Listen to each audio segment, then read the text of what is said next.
Hello बच्चों, 90 plus में आप सभी का प्यार भरा स्वागत। आइए स्टार्ट करते हैं। पैकिंग एफिशिएंसी किस केस में? बॉडी सेंटर्ड क्यूबिक लैटिस में। तो जैसा कि आपको पता है कि बॉडी सेंटर्ड जो क्यूबिक लैटिस होता है, जैसा कि थोड़ा सा अरेंजमेंट मैंने ऑलरेडी दिखाया हुआ है, जिसमें पार्टिकल्स क्यूबिक सिस्टम में पार्टिकल्स की लोकेशन क्या क्या होती है? सेंटर में, बॉडी सेंटर बिल्कुल उस क्यूब का बीच का जो सेंटर है उस पे, और सभी कॉर्नर पे, 8 कॉर्नर पे। तो कैसा अरेंजमेंट हुआ? 3 डायमेंशनल। सो 3 डायमेंशनल अरेंजमेंट के लिए पैकिंग एफिशिएंसी कैसे डिफाइन की जाएगी भाई?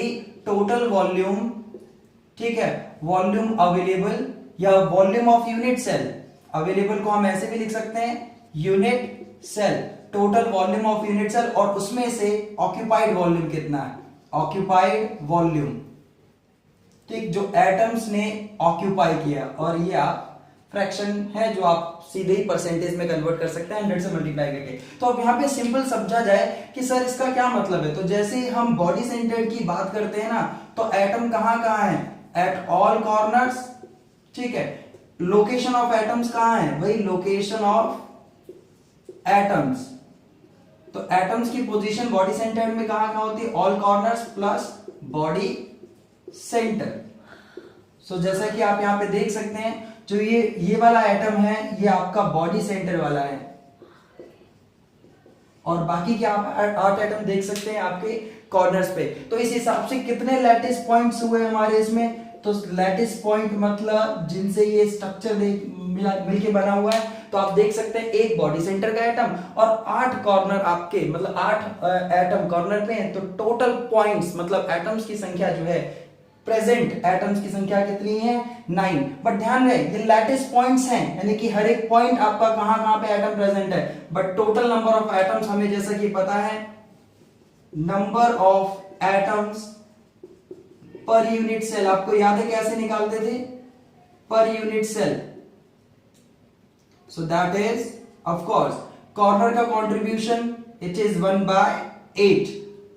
एक कॉर्नर आपको याद होगा ना, एक कॉर्नर जो होता है वो यूनिट सेल में सिर्फ अपना 1/8 पार्ट ही कंट्रीब्यूट करता है। टोटल 8 कॉर्नर्स हैं और बॉडी सेंटर का पूरा ही एटम आपके यूनिट सेल में होता है। तो इसका मतलब टोटल नंबर ऑफ एटम्स कितने हुए? 2। तो अब अगर मैं ये कहूं कि इस पूरी यूनिट सेल में आपके टोटल एटम्स ने कितना वॉल्यूम ऑक्यूपाई किया, तो आप क्या लिखेंगे? Volume occupied by atoms is equal number of atoms, ठीक। एक मतलब कितने एटम्स हैं पर यूनिट सेल, और वॉल्यूम ऑफ ईच एटम, ठीक। तो आपको पता है नंबर ऑफ एटम कितने हैं? 2, और वॉल्यूम हर एक एटम का जैसा कि हम जानते हैं 4/3 पाई आर क्यूब। अगर मैं आर यहां पे हर एक एटम की रेडियस को कंसीडर करके चलता हूं, तो आपका टोटल वॉल्यूम जो ऑक्यूपाइड होगा, जो आपके एटम्स ने ऑक्यूपाई किया हुआ है, that is 8/3 pi r cube. तो हमारे पास total occupied volume in terms of r radius आ चुका है। तो टोटल वॉल्यूम अवेलेबल कैसे निकाला जाएगा? तो उसको निकालने के लिए आप देखिए जरा एक बार, हमारे पास जो यूनिट सेल है, लेट्स से कि इस यूनिट सेल की जो एज लेंथ है वो हमने ए मानी हुई है। ये यूनिट सेल जो आपको नजर आ रही है, इसकी एज लेंथ हमने ए मानी हुई है। लेकिन एक सिंपल पार्ट से आप ध्यान दें कि जो सभी एटम्स मैंने छोटे दिखाए हुए, ये एक्चुअली इस साइज के तो नहीं होंगे। जब अरेंजमेंट हुआ होगा तो सभी एटम्स का जो साइज है वो एक जैसा होगा। तो जो बॉडी सेंटर है, जो वाला जो आपका एटम है, ये जो सेंटर में है, ये सभी 8 एटम्स को टच कर रहा होगा, और सभी एटम्स की रेडियस बिल्कुल एक जैसी होगी। तो इसको सिंप्लीफाई करने के लिए हमने क्या किया है, हमें सिर्फ यहां से मतलब क्या करना है, हमें टोटल वॉल्यूम अगर अवेलेबल निकालना है, तो उसके लिए मुझे रेडियस मतलब जो एज लेंथ है और एटम की रेडियस के बीच रिलेशन चाहिए होगा, ताकि मैं सिंप्लीफाई कर सकूं। वैसे तो हम सबको पता है कि volume of unit cell, volume of unit cell सीधे ही अगर ए हमारी एज लेंथ है तो ये क्या होगा? ए क्यूब होगा, और हम सीधे ही आंसर निकाल सकते हैं। बट जब तक कि हम इसे सिंप्लीफाई नहीं कर पाएंगे, जब तक कि हमें ए और जो रेडियस है, हर एक एटम की रेडियस कहां है, ये वाली रेडियस, इसके बीच रिलेशन नहीं मिल जाता। तो चेक करते हैं सबसे पहले। तो हम क्या कर रहे हैं कि ये जो आपका कॉर्नर वाला एटम है, इसको हम बॉडी डायगोनल के थ्रू उस कॉर्नर वाले एटम से मिला रहे हैं। ध्यान दीजिएगा, बॉडी डायगोनल के थ्रू इस कॉर्नर के एटम को हम इसके अपोजिट जो बॉडी डायगोनल यानी अपोजिट कॉर्नर पे प्रेजेंट है, ठीक है, नीचे जो बॉडी डायगोनल के थ्रू गया, ऐसे तो अपोजिट ये वाला है लेकिन वो फेस डायगोनल पे, हमें कौन सा चाहिए, बॉडी डायगोनल। तो ये जो बॉडी डायगोनल जो ड्रॉ किया है इसमें मैंने तीनों एटम 1 2 और 3 तीनों एटम को इस साइज का बनाया है कि वो आपस में एक दूसरे को कांटेक्ट में आए, मतलब टच करे। बाकी एटम्स हमने नहीं दिखाए हैं क्योंकि आप इस तरीके से कंफ्यूज ना हो, तो हमने सिर्फ ये वाला हिस्सा दिखाया हुआ है। इस बॉडी डायगोनल को आप पूरा कर लेंगे इस तरीके से, और इसको आप मैनुअल मिस्टेक्स को इग्नोर करते हुए इस चीज को ध्यान से समझिएगा, ठीक है।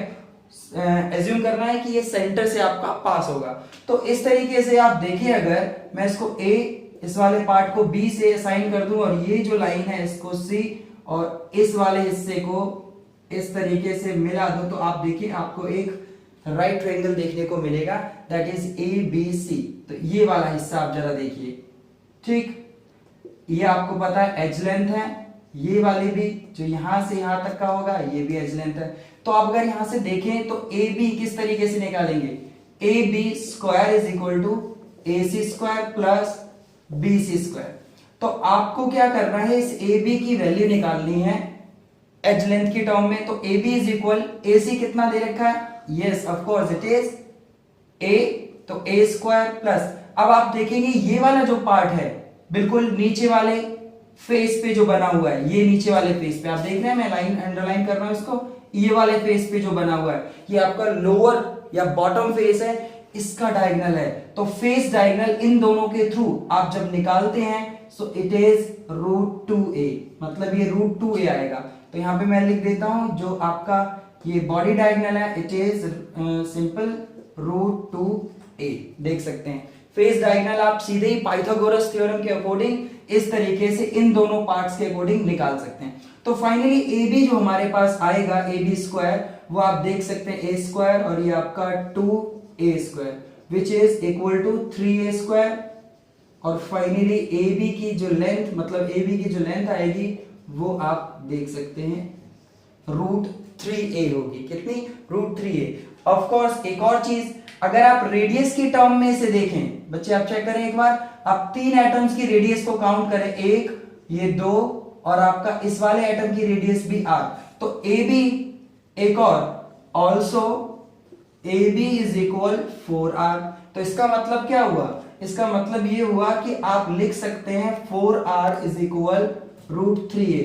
ये बच्चे जो रिलेशन है ये आपको जो है कुछ डायरेक्ट न्यूमेरिकल में भी काम आएगा, और यहां से आप a की वैल्यू निकाल सकते हैं when you having a, so this is equal to 4r by √3a। तो ये आपकी हेल्प करेगा टोटल वॉल्यूम जो आपने a क्यूब की टर्म में निकाला था। तो it is also equal to 4r √3a cube, इस तरीके से निकाल सकते हैं। और जब आप इन दोनों पार्ट्स को, अब हमारे पास टोटल ऑक्यूपाइड वॉल्यूम भी है और टोटल अवेलेबल वॉल्यूम भी है यूनिट सेल का, तो पैकिंग एफिशिएंसी जब आप निकालेंगे, पैकिंग एफिशिएंसी, तो क्या होगा देख सकते हैं, ये आपका है 8/3 pi r cube divided by 4r।